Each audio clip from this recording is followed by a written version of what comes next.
দিন থেকে দূরে চলে যাওয়া আজকালকার সময় খুব নিত্যনৈমিত্তিক ঘটনায় পরিণত হয়েছে।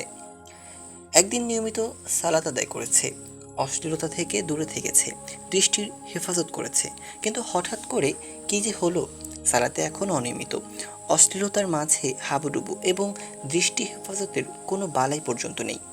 এমন অবস্থায় পতিত হয়ে অনেকে জিজ্ঞাসা করেন, ভাই দিন থেকে দূরে সরে যাচ্ছে ধীরে ধীরে, আগের মতো টান কাজ করে না, ইবাদতে স্বাদ পাই না, কি করতে পারি বলেন তো? আমল ইবাদত করতে হিমশিম খাওয়া, মনের অস্থিরতার কারণে সালাতে মনোযোগ কমে যাওয়া এবং কিংবা বিভিন্ন পেরেশানির কারণে দিনের সকল আহকাম পালনে পেরে না ওঠা এক জিনিস, দিন থেকে ছিটকে যাওয়া, সালাদ ছেড়ে দেওয়া ইত্যাদি সম্পূর্ণ অন্য জিনিস। প্রথম প্রকারের নিরাময় সহজ এবং ক্ষেত্রবিশেষে এটা আরও দুর্দান্তভাবে দিনে প্রবেশের পথ তৈরি করে, কিন্তু দ্বিতীয় প্রকারের নিরাময় অত্যন্ত কঠিন এবং এটা অন্তরে এমন এক মরিচা ধরিয়ে দিয়ে যায় যা অনেক সময় মানুষকে কুফুরের পথে পর্যন্ত ধাবিত করে। আপনি সালাতে যাচ্ছেন, কিন্তু মনে হচ্ছে সালাত পড়ে আগের মতো তৃপ্তি পাচ্ছেন না। এই তৃপ্তি না পাওয়া আপনাকে অস্থির করে তোলে। সালাতে খুশু তথা প্রশান্তি কিভাবে আনা যায় সেই চিন্তায় আপনি বিভোর হন। আগে বেশ আমল করতেন, নফল ইবাদতের কোনো কিছুই ছুটে যেত না, কিন্তু আজকাল ফরজ আদায় করতেই হিমশিম খেয়ে যাচ্ছেন। আপনার মনের মধ্যে একটা যুদ্ধ শুরু হয়, আগের মতো আমল ইবাদতে ফেরার যুদ্ধ। এই যদি হয় আপনার অবস্থা, তাহলে সাধুবাদ, আপনার অন্তরে এখনও একটা আলো বিদ্যমান আছে যা আপনাকে রাস্তা দেখিয়ে দেবে। সালাতে খুশু ফিরে পাওয়ার এই হ্যাপিতোষ, দিনে পুরোপুরিভাবে ফিরে আসার এই যুদ্ধ সেই আলোরই প্রতিফলন। সালাতের ওয়াক্ত শেষ হয়ে যাচ্ছে, কিন্তু সালাতে যাওয়ার বা জায়নামাজে দাঁড়ানোর কোনো তাগাদা আপনি ভেতরে অনুভব করছেন না। যে কোনো হারাম জিনিসে অনায়াসে ডুবিয়ে দিচ্ছেন চোখ। অশ্লীলতায় গা ভাসাতে আপনার ভেতরে দ্বিতীয় কোনো চিন্তা, কোনো ভয় কাজ করছে না। হারাম উপার্জনে পকেট ভরাতেও আপনার ভেতরটা বিদ্রোহ করে বসছে না। এই যদি হয় ঘটনা, তাহলে আপনার অন্তরের শেষ আলোটুকু আর অবশিষ্ট নেই। সেখানে প্রকট হয়েছে নিকোষ কালো অন্ধকার। দিন থেকে দূরে সরে যাচ্ছি, কি করতে পারি? এই প্রশ্নটা যারা করেন, তাদেরকে আমি পাল্টা একটা প্রশ্ন করতে চাই। দিনের জন্য প্রতিদিন কতখানি সময় আপনি বরাদ্দ করতে প্রস্তুত? প্রশ্নটা শুনে অনেকে মাথা চুলকান, অনেক ভেবেচিন্তে বলেন, আসলে জীবনে এত ব্যস্ততা, কাজের এত চাপ যে সব সামলে ওঠা মুশকিল হয়ে পড়ে। শয়তান খুব ভয়ঙ্করভাবে আমাদের মনস্তত্ত্ব নিয়ে খেলতে পারে। সে আমাদের এই কথা বোঝাতে সক্ষম হয়েছে যে আমাদের যেহেতু অনেক কাজ, অনেক ব্যস্ততা, তাই আমরা ইচ্ছে করলেও আল্লাহর দিনের জন্য নিয়মিতভাবে কিছু সময় বরাদ্দ করতে পারবো না। এই ওয়াসওয়াসার আরেকটা দিক হলো, আপনার যে সালাত ছুটে যায় সেটা আসলে খুব স্বাভাবিক ঘটনা। এমন তো নয় যে আপনি ইচ্ছা করে ছেড়ে দিচ্ছেন। আসলে আপনার তো কাজের অনেক ব্যস্ততা, তাই মাঝে মধ্যে আপনার সালাত ছুটে যাওয়াটা দোষের কিছু নয়। যদি আমি জিজ্ঞেস করি, আপনার অনেক কাজ, অনেক ব্যস্ততা আছে বলে দিনের জন্য আপনি পরিমিত সময় বরাদ্দ করতে পারছেন না, কিন্তু দিন ব্যতীত আর কি কি কাজ আছে যা আপনার করা উচিত, কিন্তু ব্যস্ততার কারণে করা হয়ে ওঠে না? এই প্রশ্নটা শুনে অনেকে ভ্যাবাচাকা খেয়ে যান।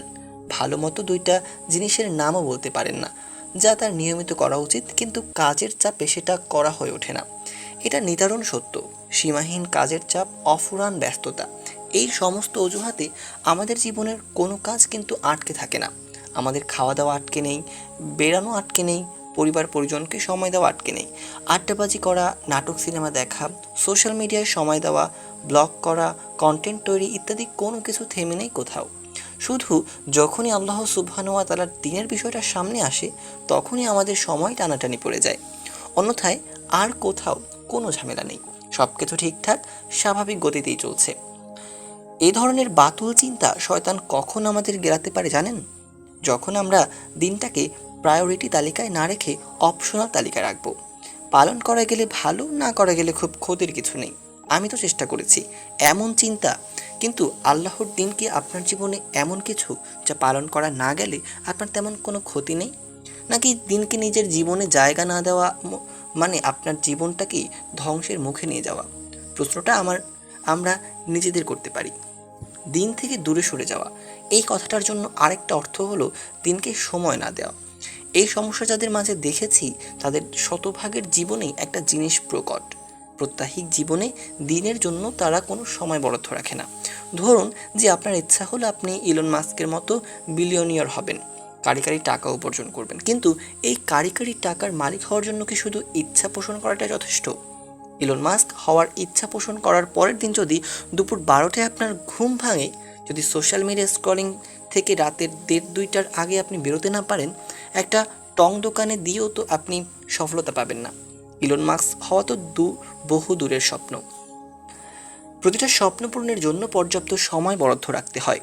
বিশ্ববিদ্যালয় ভর্তি প্রস্তুতি, চাকরির প্রস্তুতি, ব্যবসা গোছানো ইত্যাদি যদি পর্যাপ্ত সময় না দেওয়া হয়, তাহলে এসবের সফলতা আশা করাটা বোকামি বৈকি। কিন্তু বুকে হাত দিয়ে বলুন তো, এই স্বপ্নগুলোর মধ্যে কোন স্বপ্নটা জান্নাতে যাওয়ার স্বপ্ন থেকে বড়?